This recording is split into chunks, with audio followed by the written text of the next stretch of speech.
Hello viewers, আসসালামু আলাইকুম। আজকে আপনাদের জানাবো বেসরকারি শিক্ষা প্রতিষ্ঠান জাতীয়করণ জরুরি হয়ে পড়েছে। এই বিষয়ে আপনাদের বিস্তারিত তথ্য জানাবো। তো চলুন জেনে নেওয়া যাক। বেশ পড়েছে নিজস্ব প্রতিবেদক নীলফামারী। বেসরকারি শিক্ষা প্রতিষ্ঠানগুলো জাতীয়করণ জরুরি হয়ে পড়েছে উল্লেখ করে মাধ্যমিক স্তরের বেসরকারি শিক্ষা প্রতিষ্ঠান জাতীয়করণ এবং জাতীয়করণের পূর্ব পর্যন্ত শিক্ষা প্রশাসনের বিভিন্ন পদে সরকারি মাধ্যমিক বিদ্যালয়ের শিক্ষকদের পদায়ন বন্ধ রাখা ও জাতীয় শিক্ষা সংস্কার কমিশন গঠনের দাবিতে মানববন্ধন করেছে উপজেলা মাধ্যমিক শিক্ষা পরিবার। মঙ্গলবার দুপুরে শহরের চৌরঙ্গি মোড়ে ঘণ্টাব্যাপী মানববন্ধনে জেলা সদরের স্কুল, মাদ্রাসা ও কারিগরি শিক্ষা প্রতিষ্ঠানের শিক্ষকরা অংশগ্রহণ করেন।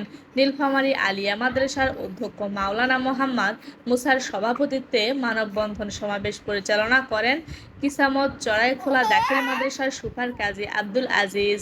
বক্তব্য দেন শহরের রাবেয়া বালিকা বিদ্যা নিকেতনের প্রধান শিক্ষক মোহাফিজুর রহমান, পলাশবাড়ী বালিকা উচ্চ বিদ্যালয়ের প্রধান শিক্ষক উত্তম রায় বাদল, ফুলতলা ও উচ্চ বিদ্যালয়ের প্রধান শিক্ষক মুজিবুল হক, ভাঙ্গামাল্লী উচ্চ বিদ্যালয়ের প্রধান শিক্ষক মুবাশের রাশেদিন ও সংকলসী উচ্চ বিদ্যালয়ের প্রধান শিক্ষক টিকেন্দ্রজিৎ রায় মিরু বক্তব্য দেন। মানববন্ধন শেষে সরকারের শিক্ষা উপদেষ্টা বরাবর উপজেলা নির্বাহী কর্মকর্তার মাধ্যমে স্মারকলিপি প্রদান করেন।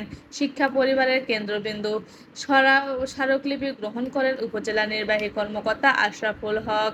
নীলফামারী আলিয়া মাদ্রাসার অধ্যক্ষ মাওলানা মোহাম্মদ মুসা জানান, আমরা চাই 4 দফা দাবি বাস্তবায়নে সারা দেশে একযোগে এই কর্মসূচি পালন করছি।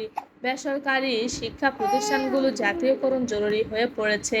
আমরা চাই বর্তমান অন্তর্বর্তীকালীন সরকার আমাদের দাবি বাস্তবায়ন করবে।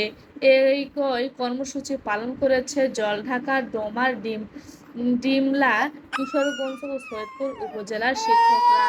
সো ভিউয়ার্স, এ থেকে আমরা বলতে পারি যে বেসরকারি শিক্ষা প্রতিষ্ঠান জাতীয়করণ করার জন্য তারা মানববন্ধন করেছে এবং অন্তর্বর্তী সরকারের কাছে স্মারকলিপি প্রদান করেছে।